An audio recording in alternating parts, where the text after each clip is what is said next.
Jerry under the bus, have the bus back up. So I decided so often, and Brother Jeff is correct, I teach a lecture around the world, literally, on a whole host of things. And thinking tonight of what may interest you, I listen to us talk, and many times when I speak and lecture, I'm almost always quizzed about the last days, apocalyptic times, are we in the last days, and all the rest. And we concern ourselves with our nation and our country and all the things that goes on. But I try to reorient that into the biblical perspective. So many people ask me, where is America in terms of the Bible and the apocalyptic times of St. John as you read the book of Revelation and whatever? And I say, we're nowhere, because we don't count. Now, it doesn't mean that God doesn't use us. God, if you read the text carefully, rises nations up and pulls nations down. He does whatever God decides to do. And we in the United States have been a marvelous tool in preparing for what will be coming. And thanks be to God our Father, we recognize the biblical perspective of our Christian background is extremely important. We're losing that, but we need to keep reminding ourselves that we exist because God allows us to exist. And we exalt his name because that's where our founding fathers were. But those founding fathers knew that book that you and I cherish is the Word of God. But I need to have you refocus on what Jesus has to say. In the Gospel of Mark, Matthew 24, Jesus talks about what will happen. Does everybody understand what apocalyptic language is? Anybody not know what apocalyptic language is? All right, first of all, let's start from the beginning. Raise your right hand. Everybody raise your right hand. And repeat after me. I promise. You sound like a bunch of Presbyterians. I promise. There we go. That if I have a question, I will ask Reverend Joey. Without embarrassment. And I will be happy to learn something. And I won't think any less of him. Because there's no such thing as a stupid question. Only a stupid answer. And that leaves it in Reverend Joey's stupid court. All right. We're here to learn. And I want to have you refocus and understand literally what this is all about. God's focus is on one place. And that place is Israel. And that focus of Israel centers around one place. One place. And that place is called Jerusalem. Anything and everything that will concern us ever around the world and what goes on will be focused on that city in that one land, which will affect all of human history. Has from the time that King David put it out until the day that Jesus comes back. If you read Matthew 24, it is very clear. Jesus talks all about the end times. Now, oftentimes, and I'm always hesitant about TV preachers and radio preachers, and when I was in the parish, even now, people would call and they'd ask a question and I'd answer it, and another person would call and I'd answer it. Another person would call and answer it, and I'd finally say, okay, what radio show did you listen to, or what TV show did you all listen to? Because the question is always focused around there. But you have to clearly understand that the focus of God's eye, the focus of God's intention is on Israel and that nation, that part of the world, and that city. If you read the book of Revelation, what is it that he sees? He sees a new Jerusalem coming down out of heaven. And in that new Jerusalem, he describes where God will live with us and we will live with him. You will always be earthlings. We will always be earthlings. We have been resurrected. We have been made new when the time comes. And God will dwell with us. That's Emmanuel. And the city of which he will hold his kingdom, where we are, is there in Jerusalem. And a new one comes down. But to understand And I want to give you the history if I can.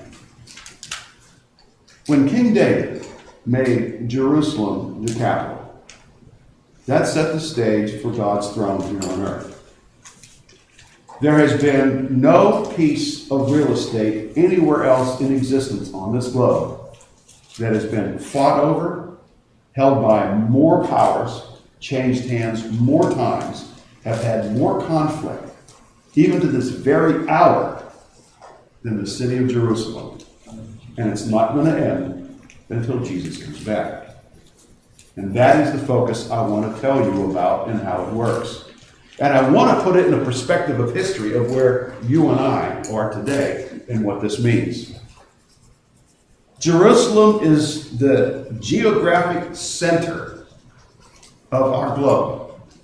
If you take our world, the globe, and find a spot that is balanced, it's centered, the very nature of it, Israel and Jerusalem are it. That's the center.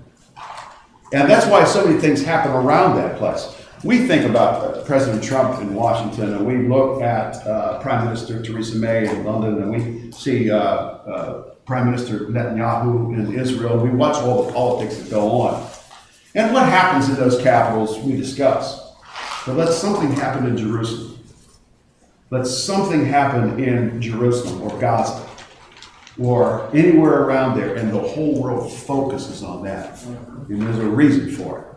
It's because that is where the spiritual warfare of all this world is going to end and where the new life is going to begin. And we need to know something about that. So what I thought I would do this evening is try to give you an understanding how this all works. In the Gospel of Matthew 24, Jesus' disciples ask him, Lord, when will this all end and when will this come to be? And Jesus talks about Jerusalem in that way. Now, Jesus is looking across from the Mount of Olives. And what I did is, and I don't know if this would interest you or not, I'll ask help from my lovely secretary who has helped me for the last 42 years plus. Is if we can pass some of these out. I made a small map of Jerusalem, and so that we can understand, just give you an idea of what we're talking about. I hope I have enough. I made. Okay, if we could share, or however. Leslie, whatever we have to do, or however. But I want to point a couple of things out to you. Actually, I have several. Leslie. I don't know if I have enough of those either.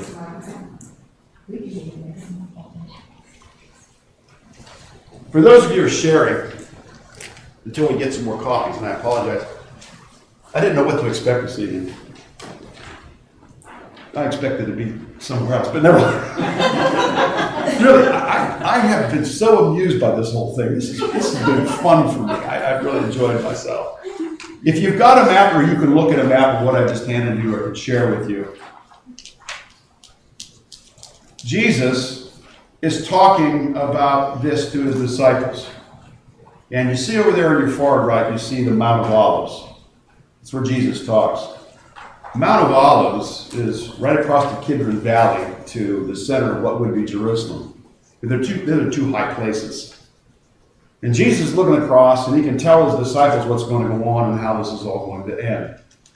And he makes it very clear. Now, what the disciples don't know, and what everybody didn't know at the time, is Jesus is speaking around 30 to 32 AD. Jerusalem is going to be leveled to the ground and destroyed in 70 AD. As Jesus predicts right there will be no two stones left upon another. And that's exactly what had happened in 70 AD. We call that the Jewish War with Rome. It starts in 66 AD, ends at 70. And the reason why Jesus is crucified in 33 AD is because they are expecting a warrior king Messiah. They've been waiting for a Messiah since the day of King David. He hasn't arrived.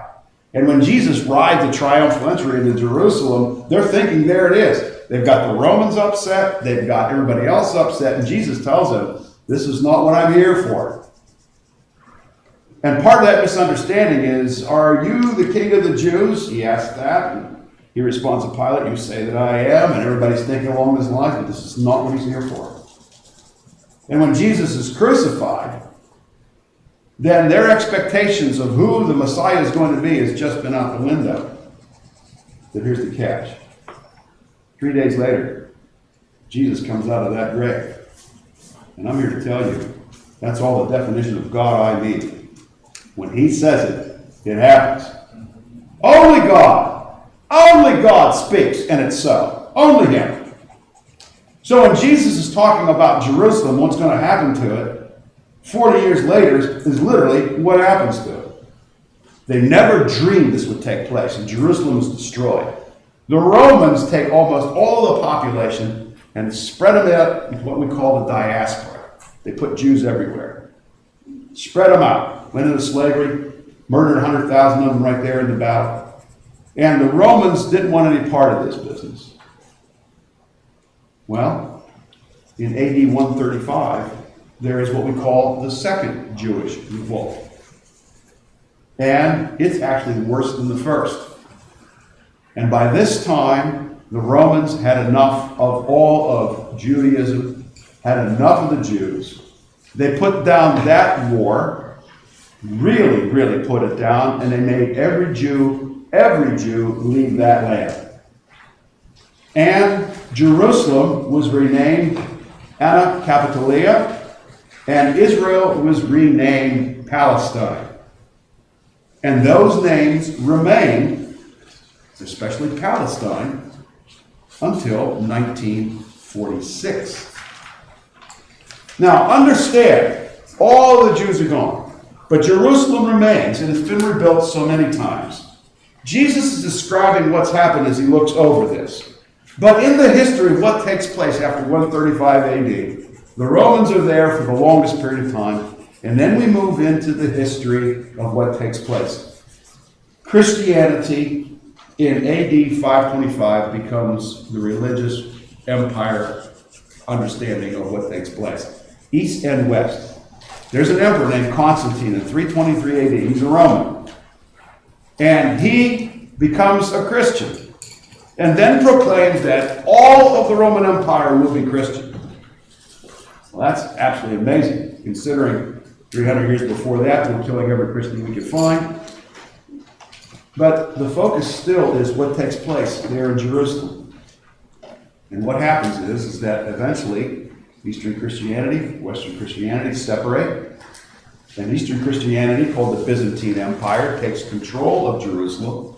And Jerusalem is a Christian city this time. Not Jewish, Christian city. Jews live there, but it's a Christian city. And then another world-shattering event takes place. And that world-shattering event is there is an Arab prophet who comes out, and his name is Muhammad. And Muhammad has visions. Visions that a desert man would like. Can't deny that he had them. He had these visions. And his vision is that the world needed to turn around, that we were all too much worshiping idols. And so therefore, in the process, Islam comes to rise. And in 720 AD, the Muslims take over Jerusalem. So it's no longer a Christian city, Jewish city. It is now a Muslim city in 720 AD. And on your map right there, when the Muslims come in, they're looking about, and they notice there's this flat, wide area, acres large. And it's nothing but a trash heap. All the stuff and garbage is put there, it's stacked up there, and they inquire about that place. Well, when the Christians ruled Jerusalem in that period of time, that was the place, that flat area of acres was the Temple Mount. That is where Solomon's temple was destroyed and then rebuilt. And that's when Jesus is there, that is where Herod's temple sat. And then it was destroyed again. So now there's nothing there. And the Islamic group decided what we will do, since we've taken over Jerusalem, is we will build our sacred place. And what you see right there is that building that you often see when you picture Jerusalem, the golden dome called the Dome of the Rock. Underneath that rock is where Abraham, according to the Jews, was going to sacrifice Isaac. Or, if you're a Muslim, that is where he was going to sacrifice not Isaac, but Ishmael. Little twist of the fate there, but nevertheless, that's the case may be. And so now their sacred place sits on the Dome of the Rock right there where Solomon's temple sat. They've also got a place of worship, and that's called the Al-Aqsa Mosque. You see it right there on your lower right. Now, this is what we call the Old City of Jerusalem. That exists to this very day as we're sitting right there, which causes a great deal of tension. Jerusalem has been under control of Muslims from 720 until the time of 1946.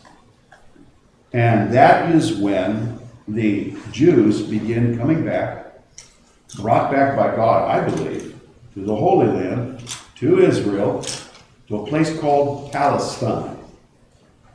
Palestine had been under British rule after the First World War. And the Muslims and the British got along well enough together. The land was divided between the British and the French. The problem was that this city of Jerusalem is still a problem. Always been a problem. Forever has been a problem. Everybody wants to own it. Everybody fights over it. Everybody claims it as their own. And so with all the Jews coming back, they've got their eye on this Jerusalem because in their understanding of the Messiahship, that's where their Messiah is going to come.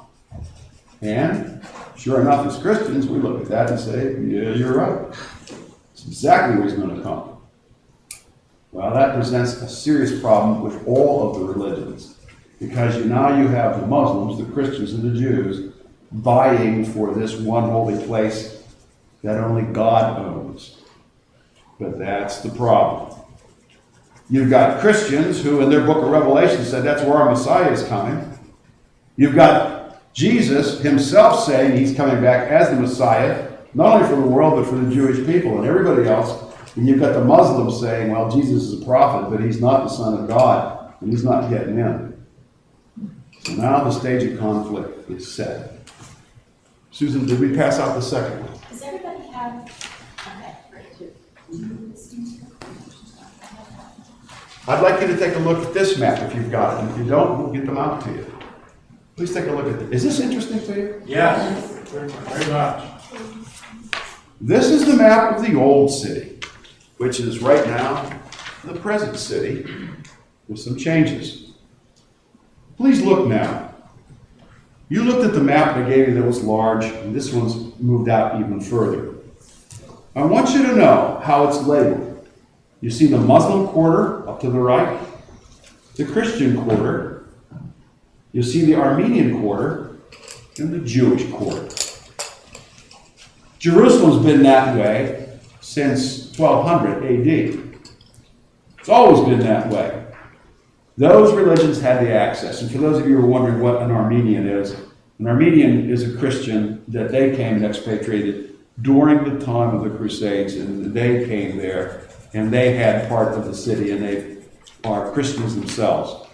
So you've got the Armenian quarter, and you've got the Christian quarter. They're both Christians, but of different denominational sets. Then you have the Muslims, and of course the Jewish quarter. It's remained that way. Until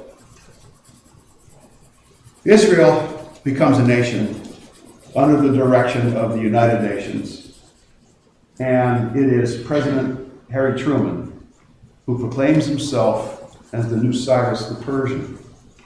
If I can hearken you back to the Old Testament, Daniel has a vision about Jerusalem and what's going on, and Cyrus the Persian is the one who lets the Jews come back. Does everybody know the difference between a Hebrew, an Israelite, and a Jew? No. Does everybody know? We use those terms interchangeably. Shouldn't, though. A Hebrew. In the time of Genesis and the travel, the word Hebrew in Hebrew means the wanderer or wanderers. They are Abraham, Isaac, Jacob. They are the forefathers that we know. Joseph becomes second only to Pharaoh. And, of course, they come and live there in the land of Goshen. And for the 400 years, they go from welcome guests to be slaves of Egypt. Moses comes and frees them, takes them across the Red Sea. When they arrive on the other side, it is God who meets them at Sinai, and they are now going to be known as the Israelites. And they are Israelites. And they live, and you know the history, and David unifies them, and Solomon builds his glorious temple on the Temple Mount right there. And then something terrible happens. You know by the story, it separates north and south. There's a civil war between the sons of Solomon. Does everybody know what I'm talking about? Am I talking to myself? A lot of times I do. I have to fill in back. Okay, everybody with me so far? And there's where another designation changes.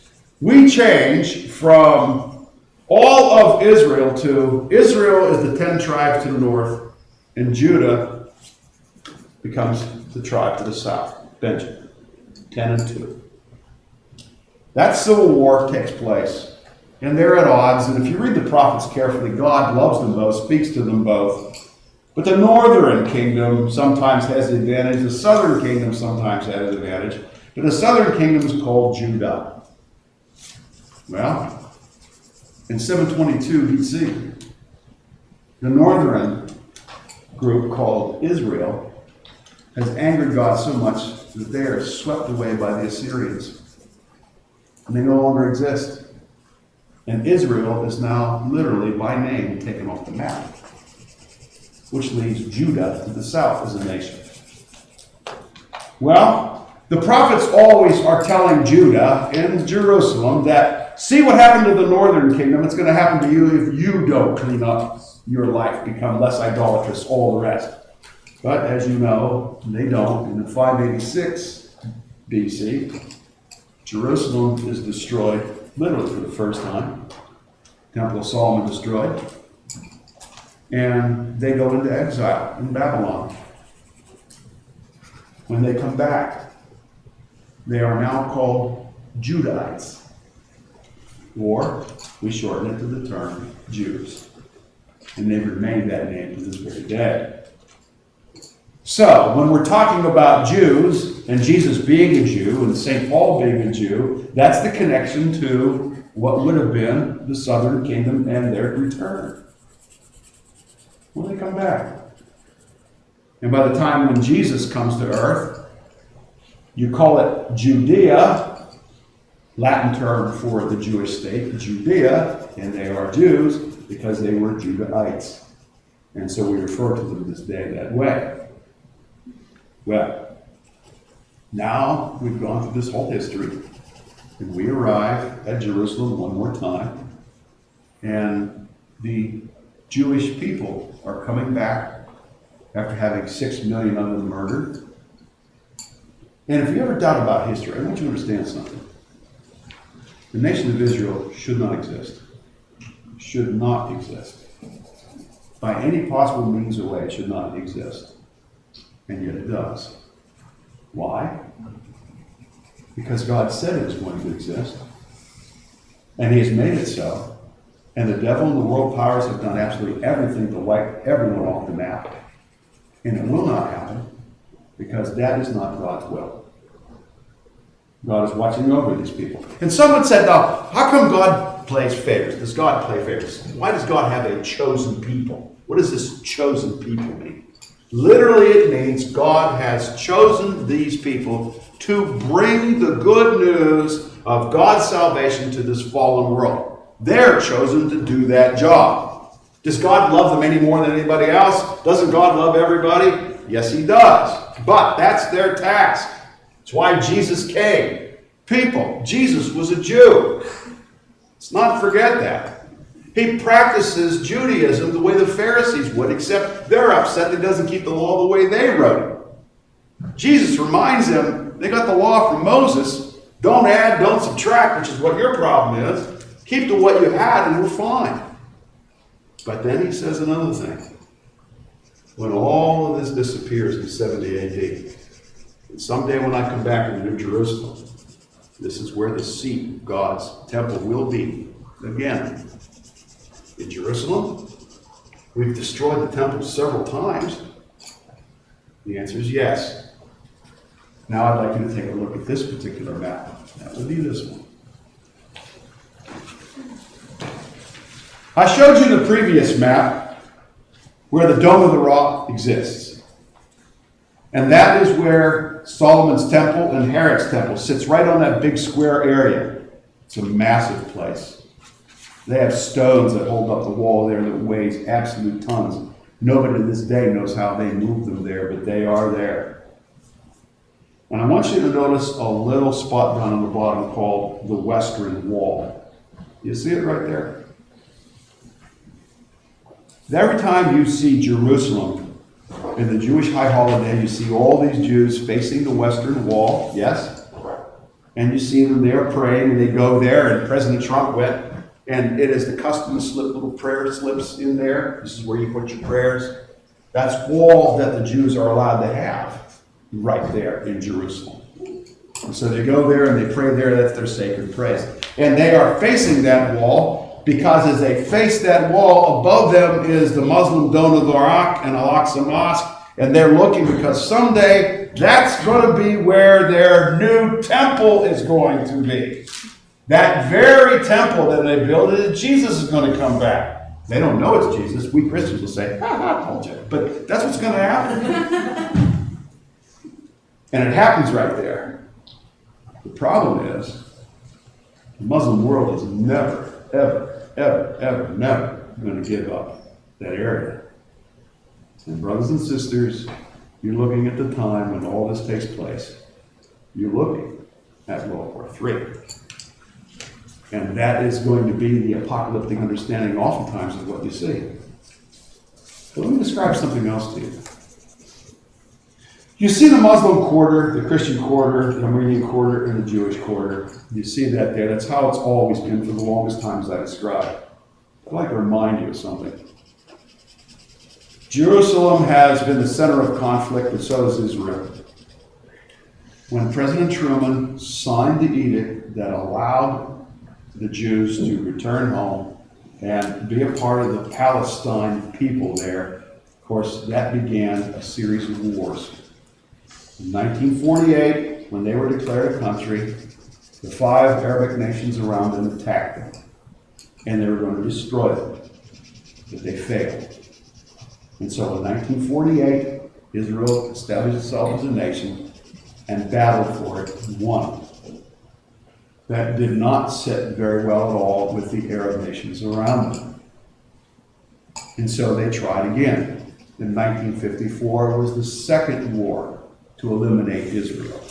And again, by God's power and the will of the people, they kept their freedom and they resisted. But there's a problem. Every time that Israel was attacked and they won, they kept taking over territory around them. You ever hear a place called Gaza, the Gaza Strip? You ever hear a place called the Golan Heights? Did you ever hear these places that they're arguing about now? They're arguing about it because Israel has successively won those territories after they've been attacked. In fact, in 1954, when that war took place, Israel pushed all the way to the Suez Canal. That's Egypt, folks. And it was the United Nations and the United States in secret that said, and the British, please give it back. And they did. And they retreated back to where they were, except they maintained the side of Gaza, Jaffa, and all the rest of that. So Israel, slowly, surely, through all these conflicts, are beginning to look very, very much like Kingdom of David when it was unified. And that's where they're on their way. Well, that doesn't end it. You may remember. How many remember the 6-Day War? 1967. Israel was getting ready. They knew they were going to be attacked. It was going to be a 5-pronged attack. They were attacked, and Israel fought back. And they called it the 6-Day War. They destroyed the Arabs everywhere around them, took back all of the territory. There's your Golan Heights now. That belonged to Syria. They never got it back. That's why they're conflicted about it now. You look at what goes on in Palestine. They're upset over there. The Palestinians are on the outside of the Gaza Strip. But one really important thing happened is that Israel, the nation of Israel, took over all of Jerusalem, all 4 quarters. Christian, took over the Armenian, took over the Muslim quarter, and they took over Dome of the Rock. There was so much stress over that they gave back the Muslim quarter, the Dome of the Rock, to the Jordanians who claimed it for the Arab people. But Israel said, this is our capital. For the longest time, it's been Tel Aviv, yes? Yes. Tel Aviv is Hebrew for city on a hill that's a spring. That's where water is. That's what Tel Aviv means. Tel in Hebrew is always hill or mountain, Tel. Anyway, very good. So they gave it back. Everybody's free to go. But Israel cleaned up the Muslim quarter and made it open to everybody. So now all of Jerusalem is open to anybody who wants to come. They've ceded back the authority of the Temple Mount, Al-Aqsa and all the rest, to the Muslims. And they guard that because, boy, that looked like World War III right there, which it wasn't. They stopped that. And of course, there was the 73 war. You remember that? And Israel was caught very much flat-footed in the 73 war. They almost lost that. But they recovered. And in their recovery, they took over far more territory as everybody else split. Now they are the size of what the Davidic kingdom looked like before it was divided north and south. Are you following me here about history? Because we're not even close to being where we are. Tel Aviv, capital of Israel, nation of Israel. Israel now owns the full ability to control what goes on in Jerusalem. And then we have this marvelous thing take place. We've had every American president since you can remember saying, okay, Israel deserves to exist. They belong there. They are a nation. They've got to do it. And they've always avoided the subject of the capital of Israel. Always avoided that. Never made it the official capital. Until one man, his name is President Trump, declared openly that Israel is the capital of Jerusalem. Now, on your world apocalyptic clock, the end is coming. That clock picked up about 15 minutes in time, sped ahead. Because he's declared that as their capital city. World War III is on its way. And that's why everybody's protesting. The last election in Israel, they just had one. The last election in Israel brought in Benjamin Netanyahu again as prime minister. Benjamin Netanyahu is suffering the same way that President Trump suffers here, the same way Theresa May does in Britain. All 3 of those countries are hopelessly divided in half over what should be done and what's going on and all the rest. President Trump and Benjamin Netanyahu are very close, and President Trump, for all of the critics, has kept every promise he ever made in terms of what Israel was promised by the United States. He's fulfilled them. And him declaring that as the capital city is just a watershed of what is to take place. And that's why there's so much difficulty now, because that creates the next problem. And here it comes. Israel, with Jerusalem as the capital, is preparing, and they're very much divided over this, preparing to build a 3rd temple. And the only place they can build it is right there on that Al-Aqsa Mosque, where the Temple of Solomon used to exist. Temple of Herod existed in Jesus' time, and that's where the next one's going to go. They're getting everything ready for it. But it's not going to happen right away because the people of Israel, again, are very divided over this. They view themselves as liberals and conservatives and ultra-Orthodox, and they look and sound just like us in the way we're all divided politically, in the way we're divided socially, and everybody's got ideas all over the place, and they are in constant conflict. Their elections show that, so do ours, on and on. But I can tell you, what Jesus said is what's going to happen. And if you read the Apocalypse of John, he gives a description of how these things are going to take place. Now, you've heard the term Armageddon, yeah? Mm-hmm. All right, that's Greek for Megiddo Pass. Megiddo is really what Armageddon is. It's a flat plain to the north where all great battles have taken place. And Megiddo, Armageddon, as we talk about it, that battle that will be coming, is going to be your World War III face-off with Israel being attacked by all of these nations.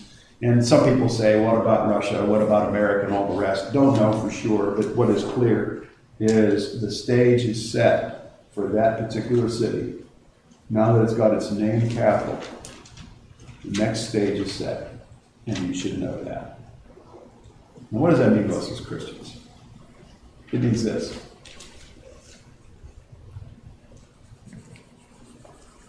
This book, the Bible, is what it is, it says what it says, and it means what it means. Period. There is no second guessing. It is none of that stuff. And a lot of people say about the translations and the languages and all the rest of that. Absolutely true. But what I can tell you is this. God says it. I believe it. And that settles it. And I am fully aware, historically, theologically, geographically, and language-wise, that this thing doesn't miss. Jesus doesn't miss. The Bible doesn't miss. And when you look at the historical record of what you and I are living and doing right now, and see how this is taking place, when President Trump says Jerusalem is the capital, and the whole world either goes into rebellion about it or they're happy to see it go, I want you to know this is real history in front of you. We just celebrated D-Day. All right? That's becoming almost lost history. And the saddest part that I find out about Christian history or church history or history in general is people don't pay attention to it. And they forget it. And you're bound to live through all the mistakes all over again. That's the saddest part. We humans have that problem. I don't know why we're like that, but we are. So, now, how long do we go? Am I over time here? Keep going. Keep going. Is this interesting at all? Yes. Let me stop right here. It's not. I'm sorry. Hang in there.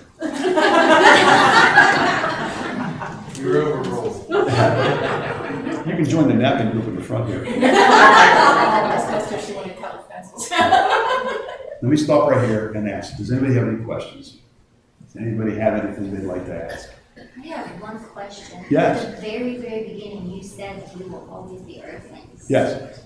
But in the Bible, it says, I go to prepare a place for you. Yes. And I will come again, and you will sup with me. How does that correspond with what you're saying? What will take place is this. When we are resurrected, okay? Death is a unnatural state for us all. This is why we have such a terrible time with death. It's not our natural state. You are a corporeal, spiritual being. Corporeal meaning you have a physical nature and you have a spiritual nature that are combined that makes you you. When we die, the body dies, but the spirit does not. We are not eternal. Please do not confuse yourselves. You are not eternal beings. We are not. We have a beginning. We have an end. God resurrects us. Okay?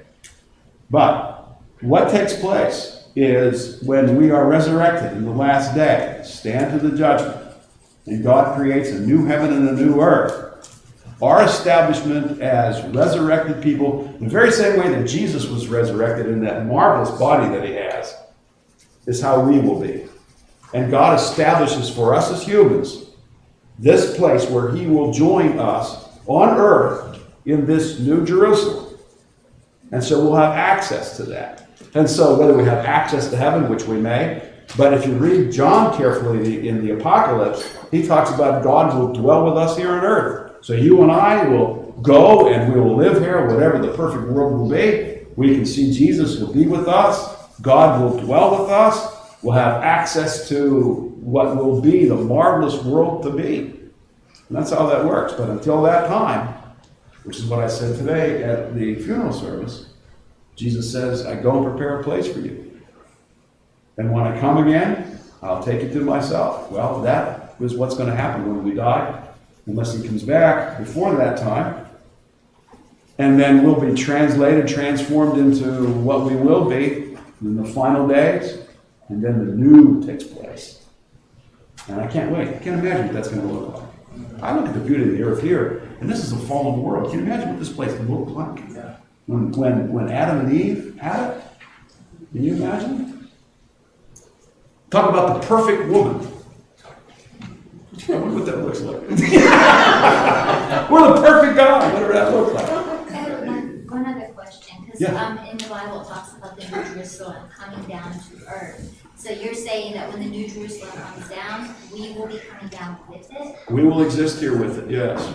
Now, I heard a speaker not long ago on the radio, because he's into this apocalyptic stuff. Yes. And he mentioned about our jobs, like we will have jobs when we are here on earth. Yes. As a new creature, I guess you would call it, not creature, but.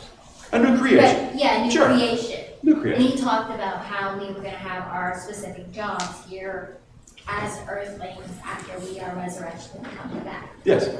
Is that, how's that? We were never idle, never meant to be idle. Right. So, you know the story of the Garden of Eden, don't you? God is creating the world, and he goes through, and he makes earth and sea, sky and land, all these divisions. Puts it all together, it's beautiful. And God is looking at that, and he's thinking about a garden. So he prepares the Garden of Eden. He makes plants, trees, vegetables, gorgeous place. And he likes what he sees. And he's looking over this garden, he's walking through the garden and noticed, well, there's some weeds right there. And he went over and pulled those weeds, got that out. Went over and noticed that there were some bugs there and chased them out. And he, looking at it, and realized there were some thorn bushes and had to get rid of that. It was a beautiful garden.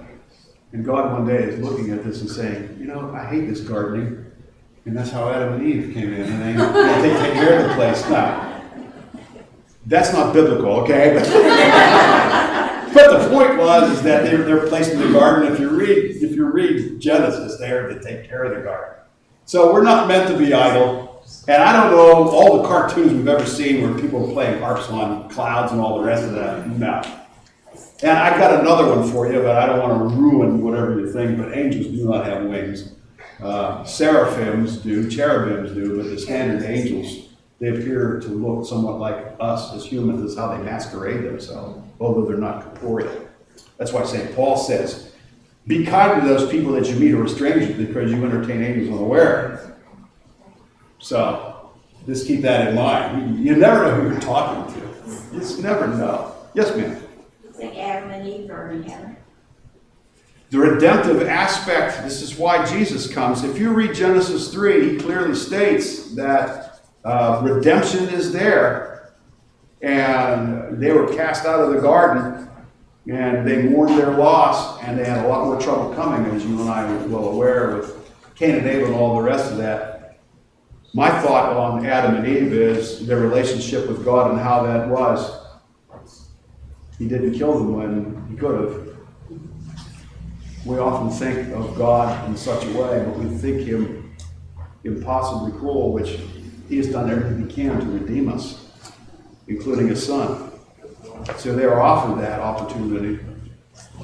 You have so many people. I find this out everywhere I go. People's perception of Christianity and their understanding of it is not good. Not good.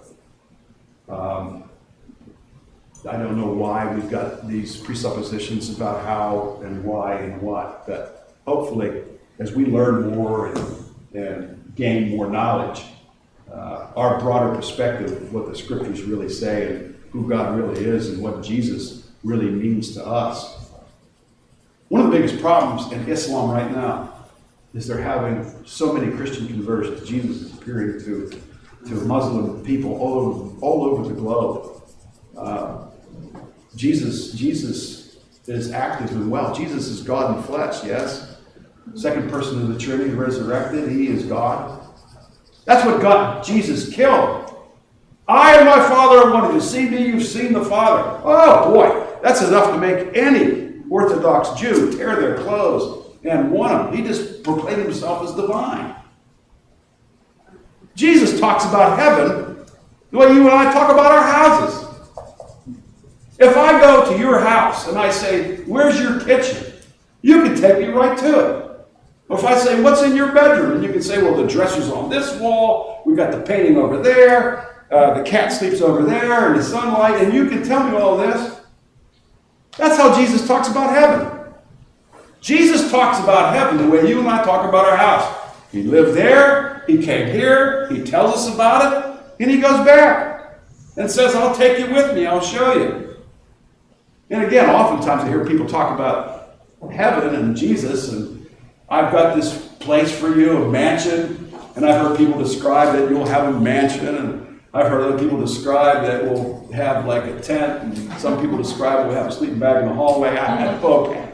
Look, wherever Jesus is and I'm with him, that's good enough for me. All right? But if we read it carefully, he's coming here, establishing his kingdom forever here, because he became one of us. He didn't become like us, he became one of us. Died like us. Resurrected like we will be. And promised to ever be with us. And so therefore, when I read the text and look at that, then Jerusalem is it. The geo-focus of this globe is right there. Right there. And the focus of the focus is right where you see the Dome of the Rock.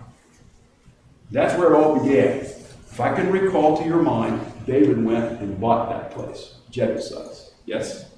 And he established that, and they offered it to him. He says, no, I'm buying it because I don't want to be owing to anybody. I want to give this to God. I want to give this to God. This is it. Well, this is the direction. And there it is.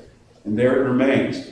Now it's been torn down, built up, burned down, fought over, and it's going to continue to be so until Christ comes and fully establishes it. But that is what's going to take place. And when I put this together for you this afternoon, I hope this is interesting. And I'm hoping I'm not taking your time. And is the second part of the chat, are we okay now? Okay, good. Just kidding. I've had so much fun. I was walking out the door. She grabbed my shirt today. And she says, you're coming back tonight. And I said, no. I said, I'm going out on a hot day. I got my wife with it. Oh, no. She said, look. And I said, oh, okay. And then Susan said, she goes, it's AM and PM. Can I ask another question? Please. Nobody else is saying You remember what we promised. No such thing. Go ahead. The Bible says we will be known as we are. Yes, In other words, we're going to know each other. in some way. Are we going to be like, I'm 91, am I going to look like I'm going to be 91? Or am I going to look 91? Or babies, are babies going to be babies? They're not for, In heaven, yes. as on earth, it's never static. And what I mean by that is things change. And the babies who didn't grow to mature here on earth died at birth, aborted, God forbid, all those things. I believe that upon human conception, the Spirit is placed. And that's why I consider abortion to be out and out murder. It's as simple as that, out and out murder. The Catholic doctrine is called in vitae, which is Latin for the life is in it. And this is why Roman Catholicism over all of these centuries didn't even allow artificial conception, birth control, because they felt that life comes from life, which actually it does. But until that conception takes place, until that human embryo takes place and attaches itself. It is there. This is why so many people who lose their children before birth have such a horrible time. And yet on the other half, you've got people that are aborting them. And I never understand the cogent reality of those two never not mixing. We had friends that she lost her child when she was pregnant. It was a death. I've been around people who've had 2 or 3 abortions and talk about it like I had my tonsils out. I watch her suffer horribly over this, and I watch her not even flinch. Help me, somebody. You know darn well. You know very well. I had the argument with the group. I was asked to speak. We got in this discussion, and I said, however you are pregnant, however this is, you know within 9 months. You know within 9 months. You know from the very moment that's a human being. She's not going to have kittens. That's a human. By the miraculous aspect. This is why I've always been so against this, and we argue it and discuss it, and I've debated it on 3 continents, almost 2 continents, this whole discussion. Come on, can't be serious. So, it's sacred. Life is sacred. Life is sacred. Back to you. We will be known. Whatever that perfect form that God chooses for us. However, we will know each other. However that is. And hopefully, I don't look like this.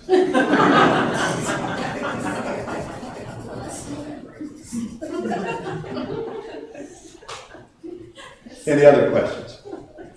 A question on that. So if you know, if you recognize a person and then someone you love isn't there, isn't that going to make you unhappy and you can't be unhappy in heaven? Or how's that work? You know, I've been asked that. What about our loved ones who are not there?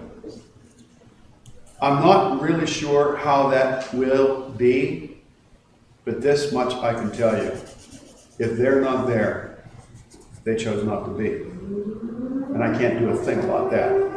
If you're a parent, if you've ever been a parent as a teenager, anything you've ever wanted from them is not going to happen. You can't make people do what they do not want to do. And see, this is the argument that so oftentimes, if you understand Reformed Protestant thought versus Armenian Protestant thought. From your background here, you're Armenian. Does everybody know what that means? Okay, you're Armenian in your thought theology. We ran over to the Presbyterian Church. They're Reformed. Anyway, the aspect is that God has given us a free will. And we make these decisions. So when you have someone say to you, I can't believe you believe that God is a loving God and He sends people to hell, the response is, oh no, He doesn't send anybody to hell. They send themselves to hell. That's their choice. God has done everything that He can to bring salvation to your home and to your house. And you just rejected that. Period. Back to the next question. About recognizing people. When Jesus is resurrected, the disciples don't recognize Him at first. And there's a reason for that. Because they never expected to see Him ever again. Dead people don't come back from the grave. Or do they? Well, they didn't expect it. They saw Him crucified, they buried Him in the tomb, and they thought that was it. And that's why when He's on the road to Emmaus, they didn't recognize Him. And Thomas thinks that the other disciples are having a bit of a delusion. They're all together in the same room. We saw Jesus. And of course, Jesus is resurrected. And who sees Him first? The women. In their day, women didn't even count for a vote. You couldn't even take their word for anything. Were you shopping at Macy's? Oh, just kidding. When the women come back and report that we've seen Jesus, that's why the men are incredulous. But the fact of the matter is, they did. Understand the Gospels for what they say. The Gospels are exactly backward in what the understanding would be of who Jesus is upon the resurrection. What do I mean by that? in the culture where Jesus lived, women's testimony, women's witness, women's sayings, their understandings were not acceptable as truth. So if you are writing what we call a pseudepigrapha, a false writing, and I am telling you that Jesus comes back from the grave and he's seen by the women in that culture, that's the worst thing I could write. That's like saying the Democrats finally agree that everybody should be allowed the Second Amendment. No, that's not possible. That'd be a miracle. Yeah, which literally, when the women come back and Jesus is alive, and I'm telling you what is true, it's because it's beyond truth. It's a woman's witness. No, that's exactly what happened. It's like Thomas Aquinas. Thomas Aquinas, a great Christian theologian philosopher, said, he goes, you have to believe this because it's so outlandish you can't help but be true. Well, that's a thought on it. But that's the point of the Gospels. If women weren't to be believed, why would you have written a story making it up as though they should be believed when you know nobody would? It's got to be true.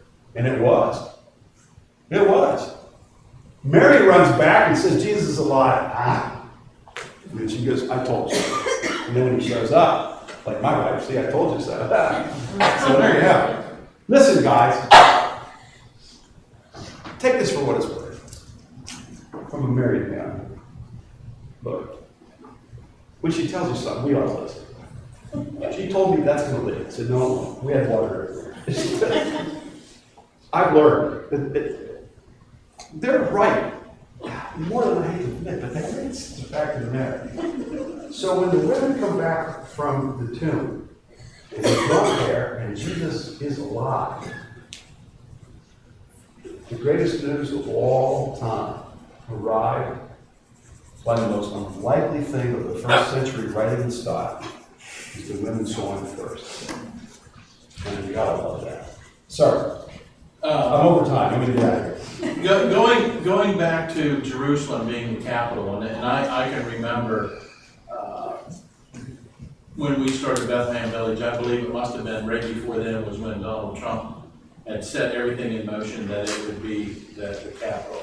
But having said that, to say this, and I remember you said that would be the beginning of World War III, which, yes, I can see that happening. Also, I can remember I was a small boy, and I can remember the 6-Day War. Yes. I can also remember the church people thought this could be the end time here at this point in time. I don't know if where you grew up, like in the church or whatever, that if they thought that. But I've often thought about that, and then I read the book, Stephen Pressler, Lion at the Gate. Yes, Marvel's book. Yes, and Oh, Jerusalem. I can't remember the author of that one. But reading that, it's just amazing. It's amazing of how they fight and how they pull together. And you have to see God's hand in it because they're always so outnumbered. Yes. And I'm wondering if I lived to be my dad's age, I've probably got about another 28 to 30 years. You know, if I lived that long. But will we live, I've often wondered if we will live to see this. Because as a Christian, it's almost exciting times when you really look at it. Do I get disgusted listening to the news? Yes, but yet I also, as a Christian, know who's always in control. Yeah. And no matter what they do and report, it's going to happen. There's nothing that they can do about it. No. And so that's what I was just wondering, if seemingly like we read the chapter of Job, and I put that into perspective, that took a while for that all to take place. And I've often wondered, will we see this happen? Interesting. But the clock is ticking. It The is. stage is set. What I do when I listen to the news, I subscribe to Jerusalem Times. So I did that, and I read it and see what's going on in Israel and Jerusalem. And look what goes on here. And they've got a problem with fake news over there, too. We're running parallel with that. All of the democracies are having issues. That's also another part of it. But what I see and what I pay attention to are the earmarks that, to me, when I read this book, the Bible, I can see it right there as history getting to the place. And I know when President Trump literally went over there and proclaimed that, and now they gave him the Golan Heights as annexation, which puts them on top. If you understand the topography of Jerusalem and Israel, the Golan Heights is high, you can see everything. Whoever owns the Golan Heights has a view of the entire Holy Land. And when they took it back from Syria over the last conflict, they're being told to give it back, they're not going to do it. There's no way. That's like the Gettysburg giving back the round clock. That's not going to happen. Okay, it's just not going to happen. Jeopardize it. Any other questions? Okay. One more question. Yes. The book of Revelations is considered the book of prophecy. And I know a lot of It's an apocalyptic book. It's good. Okay. And it talks about Jesus coming back on the white horse, and on the sky is written, Jesus is Lord, or King of Kings, or whatever. But he comes in as to war with the people. Can you explain where that would be, or if that's symbolic, or? Well, Jesus is coming back, and he's coming back as the Messiah, warrior king that they've been expecting since the time of David. And understand that human conflict and spiritual conflict are united, in that we're involved with this. And we are often told in the scriptures, beware of what you're doing, whatever. Don't give the devil a foothold. Don't go to bed angry. Don't do these things, because the devil will work his way in. And he does. Well, we wrestle not against flesh and blood, but against angels and principalities and powers. St. Paul is fully aware. And so we're involved in this conflict. We're part of the conflict.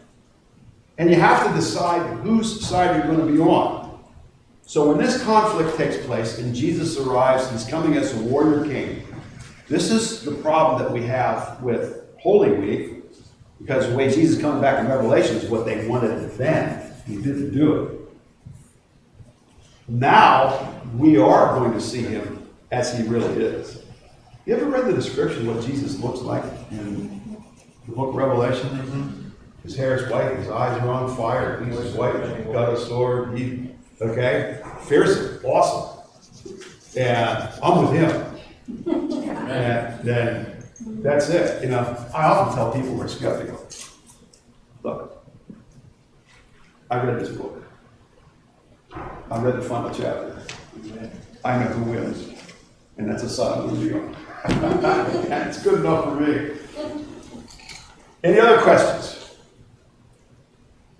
Have you enjoyed this at all? Yes. Okay. I'm glad. I'm really glad. When I put it together briefly this afternoon, and I've had.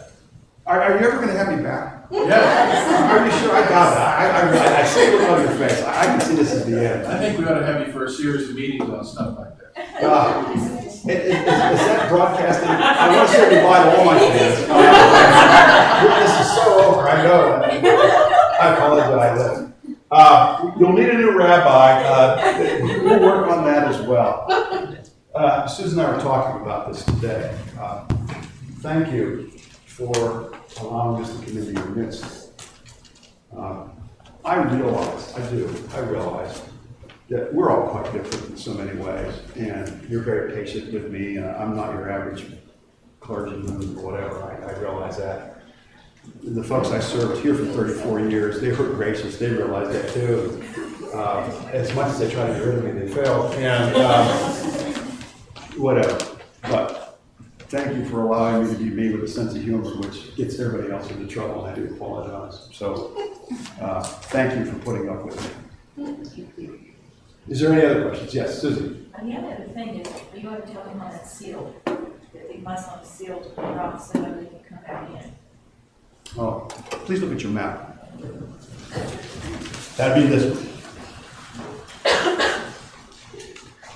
Up there at the right, where you see the Dome of the Rock, you see a little square there called the Golden Gate. Okay? That Golden Gate is sealed with a wall permanently by the Muslims, allowing no one ever to come in there. It's a double gate. They sealed that when they read the Christian book of Revelation, and they realized that's the gate that Jesus promised he's coming through when he arrives. And that is permanently sealed. For now. If he can walk through walls in the Gospel of John, appear and disappear, and show his way, the man on the white horse with the fiery sword is going to have any problem going through that gate. I can tell you right now. But I thank you for reminding me. Those gates, take a look at your gates around there. Oftentimes the discussion is, Jerusalem is huge. It's a very, very, very big city. And there's a variety of gates that go around into the different parts of the quarters. So I put a little note down there for you to read to give you an idea of understanding. And I hope you found that profitable and give you an idea of really what the aspects of Jerusalem is like. And give you an idea of, there you are, you mentioned the Lion's Gate is right there. You can see that just opposite. They can't go to the Golden Gate. In the 6-Day War. The Church of the Holy Sepulchre is where they celebrate where Jesus was buried, and when he comes resurrected from the grave. It almost looks like Center City, but understand that Jerusalem has been rebuilt and reshaped so many times with the walls. You have an outer older city, an inner older city, and the old city. It moves out by the walls. And so we have these things. But I just was hoping that this would somehow touch your interest in that. Well, we set to close? Is that what you prefer to do? All right. Would you stand with me? And how many of you know the song, I Serve the Risen Savior? I serve a risen Savior. He's in the world today. I know that he is living, whatever men may say. I see his strength of mercy, I hear his voice of cheer. And just the time I need him, he's always here. He lives, Christ Jesus lives today. He walks with me and talks with me along life's narrow way. He lives, salvation to impart. You ask me how I know he lives. He lives within my heart. And now may the God of peace bless you with his presence and keep you, body, mind, and spirit, through the power of Jesus Christ our Lord, both now and forevermore. Amen. Amen.